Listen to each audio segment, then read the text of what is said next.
Hello guys, welcome to another video. Are you struggling with website referencing? Don't worry, in this video I'll explain Harvard and APA website referencing in a simple and clear way. Let's start with Harvard referencing. First, choose the website.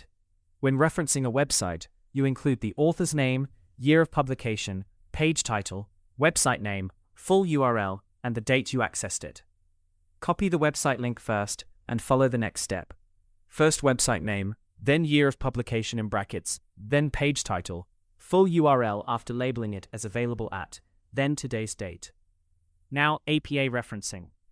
APA also follows an author date format, but it has stricter punctuation and formatting rules.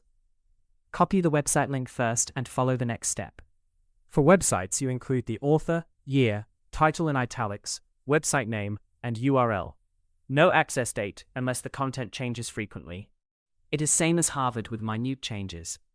First website name, then year of publication in brackets, then page title, full URL after labeling it as retrieved from, then today's date.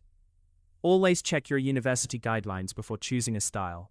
If this helped, like, share, and subscribe for more academic tips.